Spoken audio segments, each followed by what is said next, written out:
Seorang wanita muda di Kabupaten Tulang Bawang Barat diamankan polisi karena melakukan penganiayaan kepada anak tirinya yang masih berusia 2 tahun. Linda Sari, 24, diamankan Polres Tulang Bawang Barat karena diduga melakukan penganiayaan kepada anak tirinya bernama Tegar Pratama yang berusia 2 tahun hingga meninggal dunia. Penangkapan terhadap Linda berdasarkan laporan dari Dwi Saputra yang merupakan ayah kandung dari Tegar Pratama.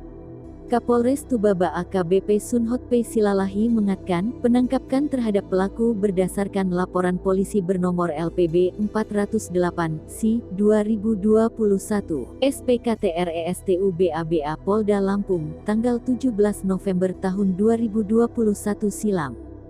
Dikatakan Kapolres, peristiwa penganiayaan yang menyebabkan korban meninggal ini bermula ketika Linda berada di rumah kontrakan bersama Tegar anak tirinya pada pagi hari. Lalu sekitar pukul 19 waktu Indonesia Barat, Dwi Saputra yang merupakan ayah kandung korban berangkat untuk mengantarkan barang ke suatu tempat. Kapolres menjelaskan, berdasarkan keterangan tersangka, dia mengakui telah membekap mulut dan hidung korban dengan kedua belah tangannya. Sementara, saat kejadian Linda, ibu tiri korban, merasa biasa saja. Dan dia merasa tidak tahu atas kejadian yang menimpa korban. Motifnya karena kesal, sehingga menganiaya korban sampai meninggal. Dia membekap korban sampai kehabisan nafas, ungkap mantan Kasat Narkoba Polresta Jambi ini.